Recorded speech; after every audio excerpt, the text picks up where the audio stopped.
আমি আহিছিলোঁ বৈঠালাংচুৰত থকা মাধৱ মন্দিৰলৈ আৰু সেৱা কৰি ওলাই আহিলোঁ। এয়া দেখিছেনে বান্দৰৰ জাকটো, সিহঁতৰ বাবে একো এটা নিয়া নহ'ল আৰু এনেকৈ যে ইমানবোৰ বান্দৰ থাকিব বুলি গমো পোৱা নাছিলোঁ, সেইবাবে একো নিব নোৱাৰিলোঁ। মন্দিৰটোৰ পৰা অলপ আগত আহি এনেকৈ আমি চাহ বাগানৰ মাজতে পাটিখন পাৰি গোটেইকেইটাই বহি লৈছোঁ আৰু ইমান যে ভোক লাগিছে, কাৰণ মই একো খাই যোৱা নাছিলোঁ মন্দিৰত সোমাম বুলি, সেয়েহে বুট কেইটামান লৈ গৈছিলোঁ, তাকে চোবাই আছোঁ। ইফালে আকৌ আমাৰ মনুৱে মানে চালাড কাটি আছে আৰু ঘৰৰ পৰাই আমি ভাত লৈ গৈছিলোঁ তাতে খানা এটা খাম বুলি, আৰু গৈ পাওঁতে 3টা বাজিল, সেয়েহে এনেকুৱা মানে ভোক লাগিছে। সকলোখিনি ৰেডিয়ে হৈ আছে, চালাডটো কাটিলে হৈ যাব, সেয়েহে মনুৱে মানে ধুমাধুম চালাডটো কাটিছে আৰু চালাডটো কাটি হোৱাৰ পিছতে আমাৰ খানা খাবলৈ হৈ যাব।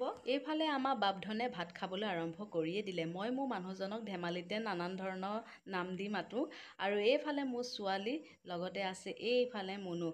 মানে চবৰে ভোক লাগি আহিছে, যিহেতু টাইমটো 3টা বাজি গ'ল। ভোকত মানে গোটেইকেইটাই কাৰো মুখলৈ কোনো চাব নোৱাৰা নিচিনা হৈ আছে, মানে গোটেইকেইটা খোৱাতে ব্যস্ত। মই ভাবিলোঁ মই ভিডিঅ' অকণ কৰি লওঁ, তাৰপিছত ময়ো খোৱা আৰম্ভ কৰি দিম।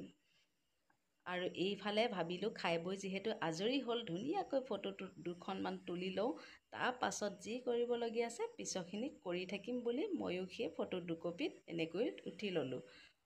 বাগানীয়া গীতত ৰিলচ বনাম বুলি শাৰী এখন লগত লৈ গৈছিলোঁ, সেয়েহে বাগানৰ মাজতে শাৰীখন সলাই ল'লোঁ, সলাই লৈ ৰিলচ দুটামান বনাই ল'লোঁ আৰু এতিয়া ঘৰলৈ যাবলৈ বুলি ৰেডি হৈছোঁ, কাৰণ যিহেতু আহি পোৱা দেৰি হৈছিল আৰু এতিয়া ঘৰলৈ যাব লাগিব। ঘৰলৈ যাওঁতে ইয়াৰ পৰা 1.5 ঘণ্টা সময় লাগিব, সেয়েহে এতিয়া আমি ঘৰলৈ বুলি ওলালোঁ। ভিডিঅ'টো আজি ইমানেই আছিল, বাই বাই।